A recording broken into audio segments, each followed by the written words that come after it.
Everybody, Mystical Ariel here to shake the matrix, get us thinking, and get us spinning around and looking directly at our stuff rather than paying attention to everything else but our own selves. Anyways, it's been crazy. I had one of those nights where you wake up in the middle of the night, you go think of something you gotta find, you go look for it. Now, if any of you live on acreages, you know that mice can become a problem. So at this moment where I was looking for something and I realized the mice had gotten it, I was like, fuck. I was like annoyed as heck. But the thing is, when I get annoyed like that, I take a moment to meditate. In my time of meditation, I took a time travel, but not in a bad way, not to get depressed about my past and not to trip out or get anxious, but to recognize where I'm at now, why. I felt, maybe I should share some personal stuff with you guys. Share this journey, this expansion. Because, the thing is, it's one thing to, go to all the dimensions and wake up and see the world for what it really is. But when I returned, I still had to take what I asked to remember and integrate it into a body full of cell memories of a past that was nothing of what I had in my experience anymore. So I had to remind my body of truth and teach it truth. I'm not saying this is the only way for everybody. We're all on our own unique journey. All I'm doing is expressing mine. And maybe it can help you. But I look back in my life and I look at where I'm at now. I'm here, been on this acreage for 1 year now after traveling for like 5. I spent a significant amount of time on this land where we operate Cinnamon Rock Retreat and Eden Ancient Design. Living the dream, doing what I always wanted to do. Doing what I talked about and even people thought I was too crazy to ever do. But it's been quite a journey now, hasn't it? Most of you watched a lot of this along the way. But I want you to consider this, that I've been on this move since the day I left hospice care.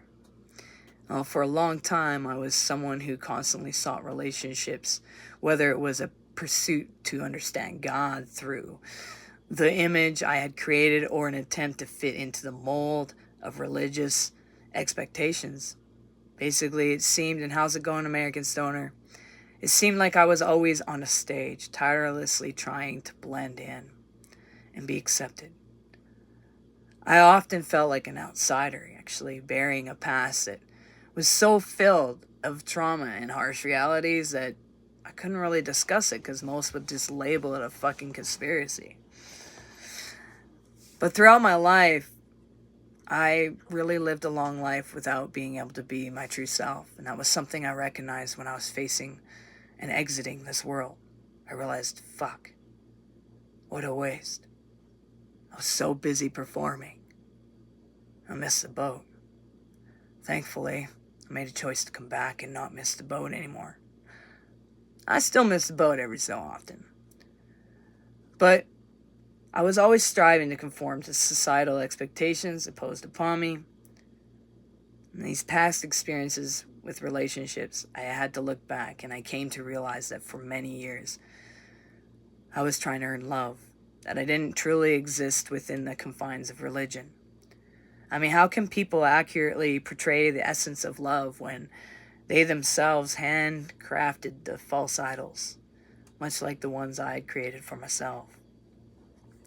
See, I used to put people on a pedestal, believing that gaining their approval would validate my worth.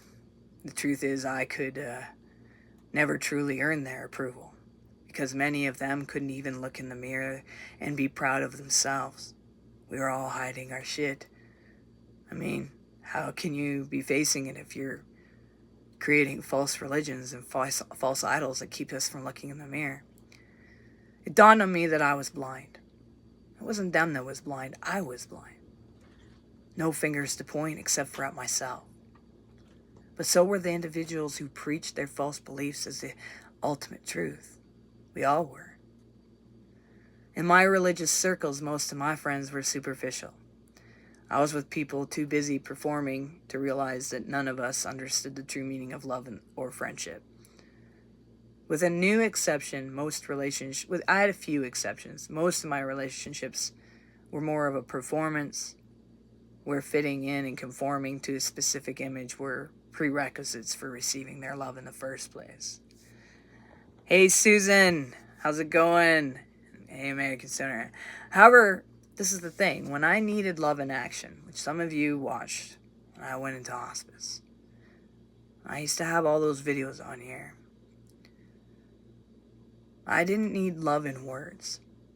I look around and those friends remained passive.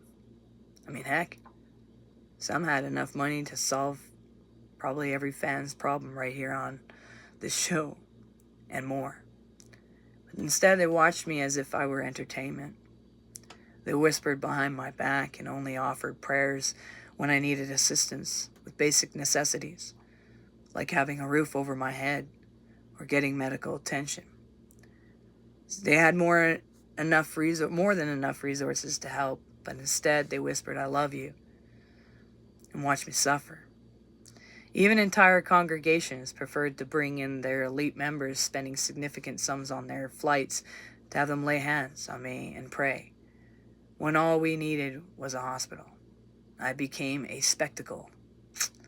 Let's see what we can do. The money spent on these elite individuals could have actually saved a friend that they claimed to say they loved. It became so unbearable that I made one decision.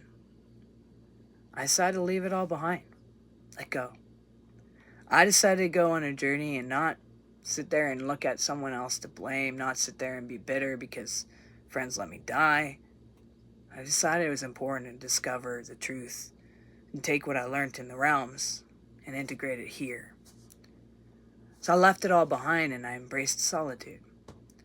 But after seeing the truth in the mirror in hospice and death to return to life, knowing the truth was one of the realities that brought to a place of digging into my own shadows rather than look to a point of finger. So solitude in nature is what I chose. Walk away from it all. Let go of it all. In solitude, I discovered this. We are never truly alone. And everyone is a part of the whole. I realized that nothing was set against me, but rather designed to guide me to the right place. As fake as those past relationships were, they served as the launching pad that propelled me to where I am today. Therefore, I hold no ill feelings towards anyone from my past.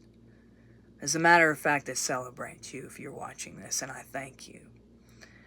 See, it's incredible when we let go, when we allow life to unfold, have no expectations. We let the unexpected things happen, and suddenly you find yourself in this place you once tried so hard to escape, all the lies you once believed about yourself, which led you to surround yourself with insincere people. It slowly dissipates. All of a sudden, next thing you know, while you're in your solitude, new individuals seem to enter your life, observing from a distance. You're not performing because you recognize you don't have a need for it. And they watch your actions. They recognize the truth of who you are by just you being. Next thing you know, you discover that you're surrounded, even as an introvert. Yet, those surround you respect and love you for being exactly who you are. No performance is required, and there's no need to shout about your capabilities. Instead, they acknowledge your true self and allow you to shine. Now I'm surrounded by friends who listen without judgment, allowing me to find peace without the need to constantly recount my struggles. You see, this experience, it made me wonder, what would happen if all of humanity as a whole could truly hear the unheard and heal the healers? Perhaps if we all did this and stopped pointing fingers and looked and gazed into the mirror of our own selves and realized we got ourselves where we are at, we would witness something extraordinary. What I do know is that leaving behind the artificial, superficial love I once clung to led me to discover genuine love in the first place. I realized that I was the one who held it all. I had everything. It wasn't in another. And the reason why friendships are so beautiful now is because the reality is, I'm in the moment. I'm able to listen to them too. And I have no fingers to point, because if I realize we're one, we are all on a journey of self-discovery. We're all unique puzzle pieces, a part of the ultimate puzzle of the cosmos. If you feel outside of the box, ask yourself why you're there. Maybe you need to get somewhere where you truly belong. Well, everybody, it's good to see you. We got American Stoner, we got Susan, we got whoever else is on here too. It's such a pleasure to have you, and I hope that this helps you and encourages you. We got no fingers to point in life. We get to decide what we want our life to look for. So on that note, y'all, make sure you do one thing towards your dreams every single day. It brings you one step closer. Make sure you recognize that you're valuable and you matter. And you're all unique puzzle pieces, a part of the ultimate puzzle of the cosmos. My day is going well, American Stoner. Thanks for asking. And hey, I think I can relate to a lot of your back pain. I don't know if I told any of you guys, but I got like 4 fractures in my back. I got a compressed brain stem and then a fracture in my neck. I don't feel my legs and arms very well, and technically shouldn't be able to walk, but I decided to say screw you to that. I'm going to walk and stumble around anyways. Meanwhile, I've got to get a lot of different procedures and stuff. And dude, I don't know if you've ever looked into this, but they have like, for our back injuries now, they have specialists. So you gotta ask for a sports medicine specialist, but like, they can do like an epidural on our spines so that you're not feeling the pain of that. And you still move around and do your life the way you do it. And you don't have to worry about being dragged out or anything like that. So, man, maybe as I find some resolve for my spine, I'll let you know it works. Also, what really works really well is bioenergetic frequencies that I'm doing and what we do here up on the mountain. Anyone who can come out here, I encourage you to. I mean, heck, it was good enough the news did a report on us, right? Freaking Fox News. Thank you, by the way. You guys did a good job on reporting what we were about. All right, everybody, much love. Y'all take care.